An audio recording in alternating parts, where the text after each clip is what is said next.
So I was working in London for a while for 7 months, and since January this year, I've been working with the World Bank. I'm still working with the World Bank.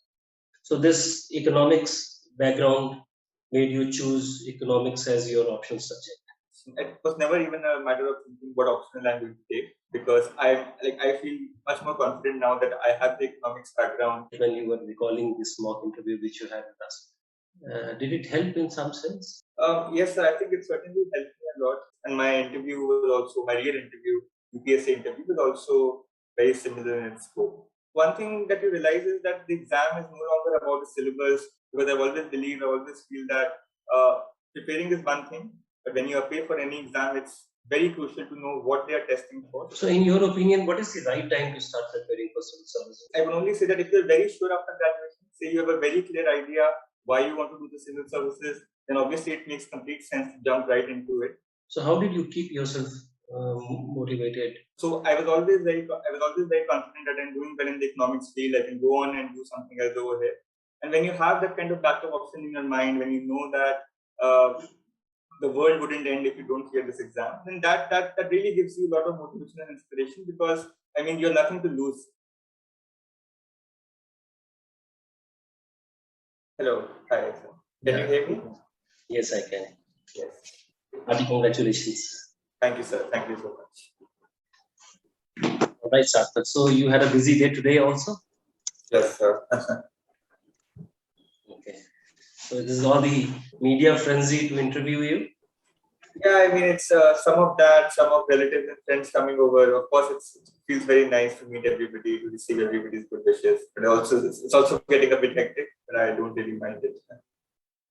Yeah, must be. I'm sure it must be. So, Sarthak, I will not take much of your time, just coming to the point. So, this was your first attempt. And for those who are watching, who will be watching this conversation of ours, briefly, I wanted to tell them that you have done BA Honours in Economics from SRCC, followed by your MPhil in Economics from Oxford University. You completed your graduation in 2017, and 19 you completed your MPhil. Precisely. And you had some stint in between with World Bank?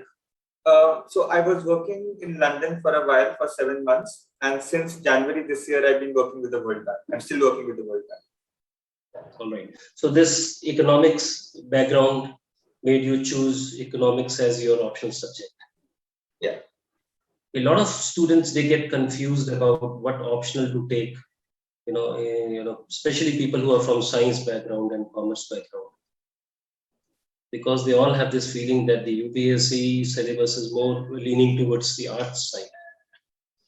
And they keep asking us, what do we do? Should we take what we have studied in graduation? It will become an additional subject, or should we pick one of these subjects of the UPSC syllabus?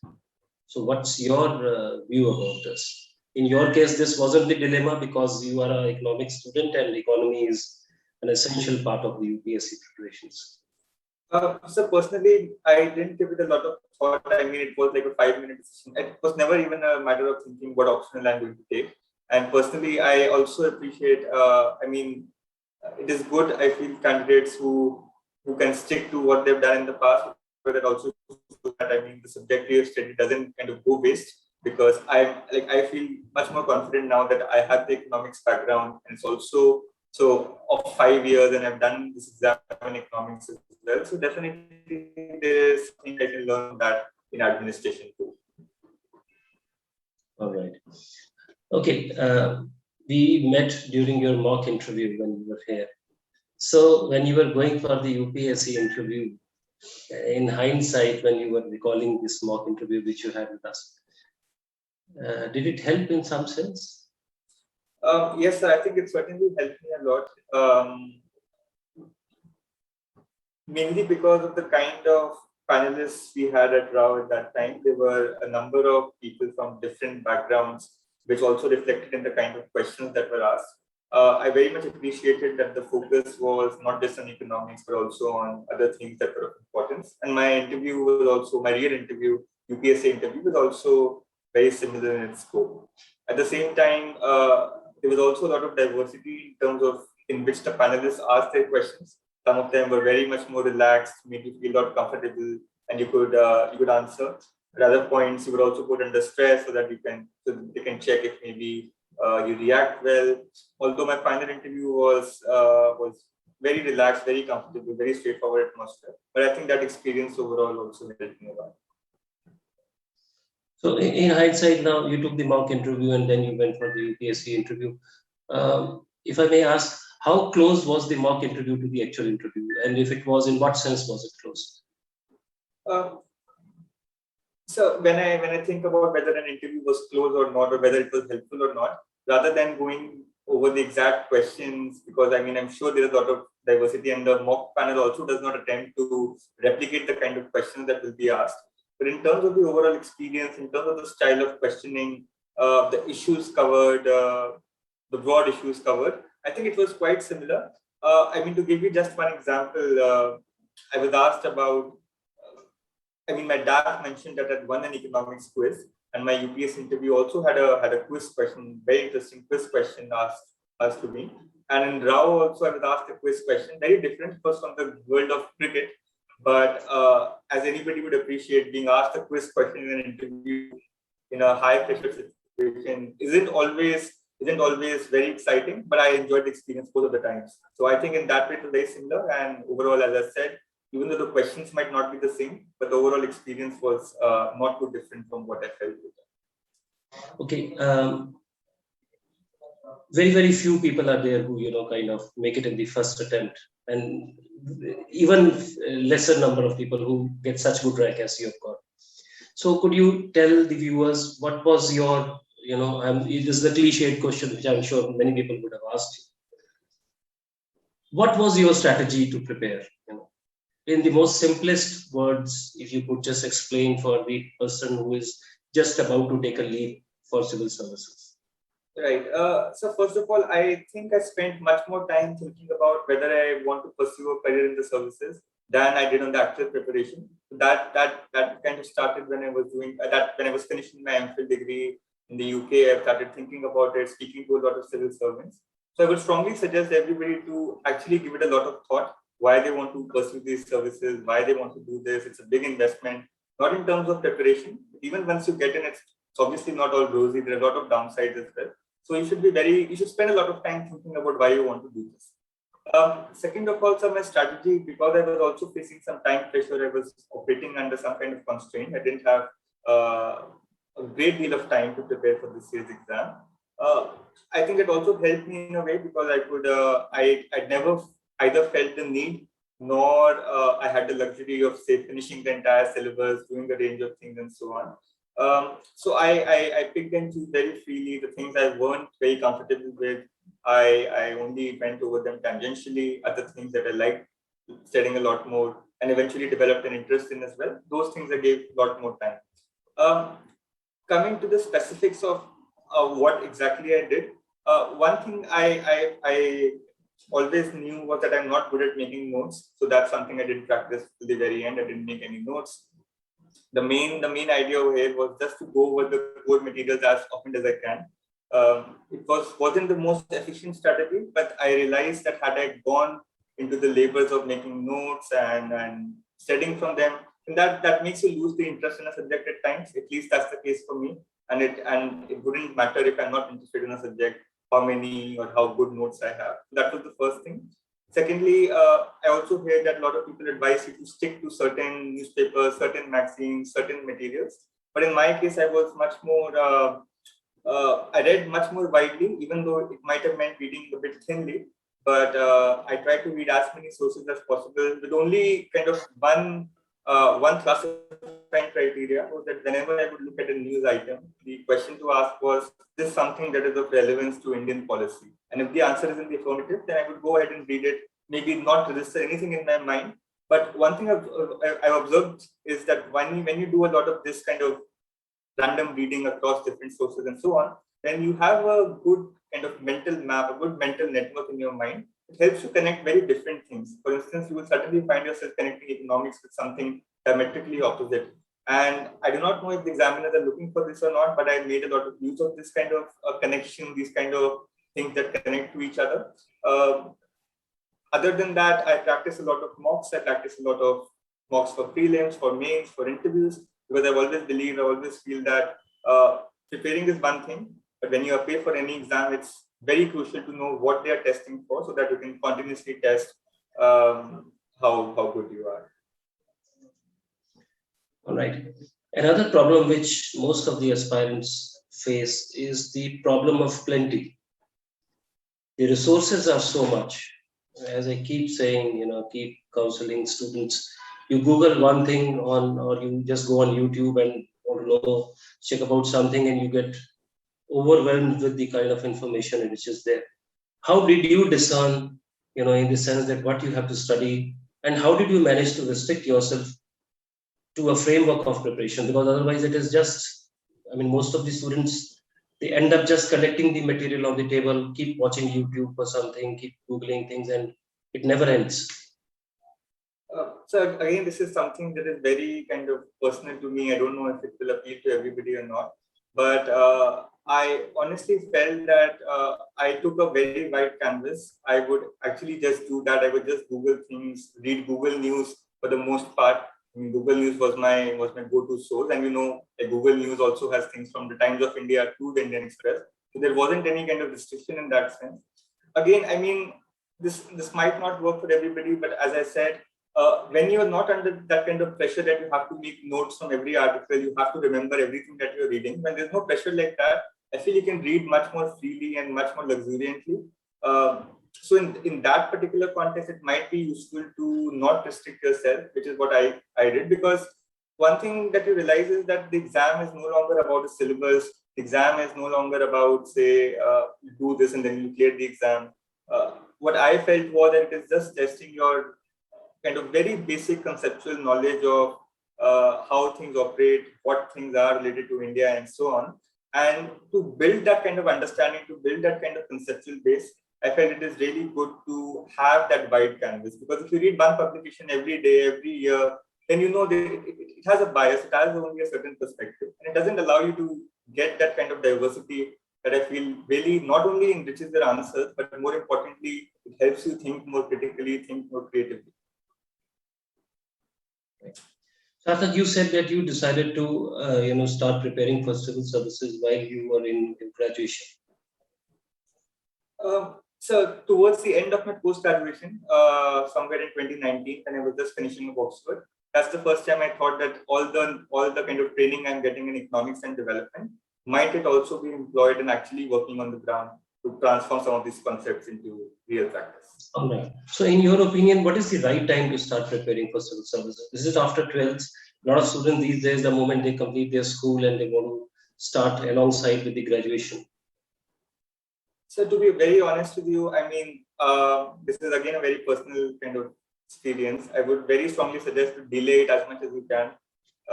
I know there are a lot of downsides to getting into the civil services late, but when you're just passing out of 12, you're just 18 years old. Your dreams are not your dreams; they're somebody else's dreams in most cases. So I would very strongly say that take your graduation. Enjoy your graduation. Have a lot of fun in college if you can. Explore different fields, explore different areas. Try seeing what interests you and so on. Because in hindsight, I know I could have, say, for instance, I got into the civil services 4 years ago. I might have had a better career and so on. But the diversity of experiences, the exposure, all the amazing fun I've had in college and henceforth, I would have missed that, and that would have been a real loss. So I would say do not get into this unless you're absolutely sure, unless you think this is what it is for you, because the world has changed, India has changed. It's no longer the only option. There are hundreds of options that are equally good, if not better. So do go out and explore more, I would say. All right.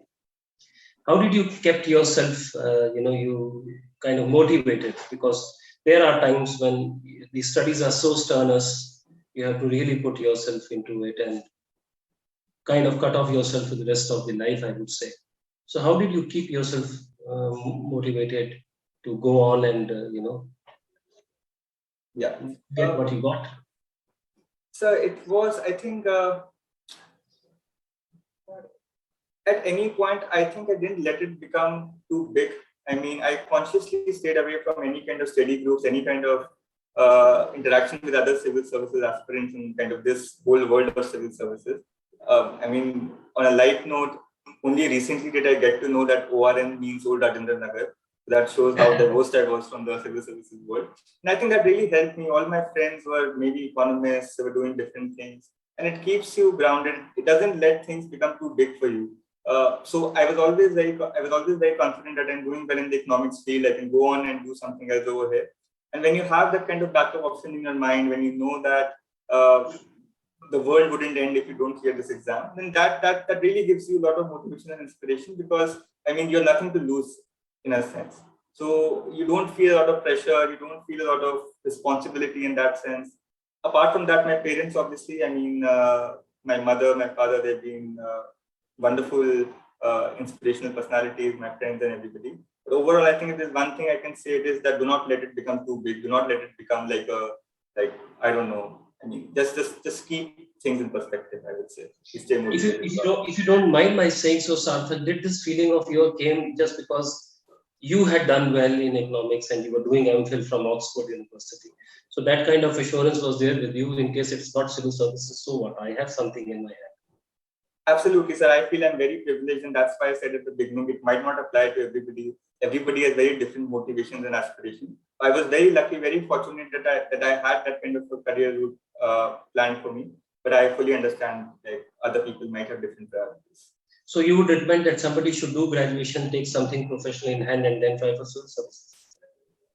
Again, sir, I mean, I am very reluctant to offer advice just on the basis of having cleared an exam. But I would only say that if you're very sure after graduation, say you have a very clear idea why you want to do the civil services, then obviously it makes complete sense to jump right into it. Again, having a backup option works for some people, doesn't work for other people who want to be all in a sense. So these are very personal, very individualistic things that it's hard to give a one size fits all answer to. Okay. Sarthak, you must be aware about the books, the reference material which everybody goes to while preparing for CSE, NCERT books and those other reference books which are there, very, very popular. Was there anything which was out of the league to which you referred, which helped you? Sir, I refer to quite a lot of sources, as I said. My strategy since the very beginning was to read as widely as I could. And that mostly it was done online. I didn't refer to books any more than what is usually prescribed. I mean, what everybody says, obviously I had to look at NCERTs in those books. But to give you just one example, and I will definitely write this down somewhere so that other people can see the exact list and so on. For something like history, the only preparation I had was going through this excellent portal called Live History India. They're doing excellent work. They are reporting so much about India. It makes Indian history really alive. I do not know if it helped in the exam, but I really loved going to their website and cultivating an interest in history. Apart from that, I read a lot of international magazines, international newspapers. Some might say it helps in international relations and so on. But I think it just helps to develop a conceptual foundation. You know how the world works, you know how India works. Maybe that all ties in back together. All right. So to sum up, if you are asked, what is your mantra for an aspirant to get success in civil services? I would just say that be very clear why you want to do this, whether you want to do this or not, first of all, but be very clear. And once you are, try to be as self-confident as possible, because it usually gets tricky. But if you can trust yourself, if you can maintain your confidence in yourself, then I don't think there's anything more powerful than that. It makes you cross bridges, it makes you jump over fire, it makes you swim in the deepest ocean. It just gives you all the strength you need. It gives you the techniques that you're able to find out what needs to be done. Because, for instance, if you trust yourself, if you're confident in yourself, then you won't hesitate before going to somebody else to ask for advice. And that advice is often very useful. I've gone to many people for advice. And that only comes when you have that trust in yourself that you are worth something, you are worthy. So if you can invest in that kind of self-confidence, be around people who make you feel better about yourself, who trust you. Your parents would be those people in most cases, but also your friends, your family. You've said it all, Sarthak. Thank you so much, sir. Thank you. And keep in touch. Do convey our congratulations and our compliments to your parents too, and your friends circle and other loved ones who are around you. I'm sure that they all, are party to your success. and they have contributed to your hard work and your success. So has Rahul and your interview panel and you, of course. Thank you so much. Thank you very Yes. much for joining us. Thank All the you. best. All the Thank you. best. Thank you.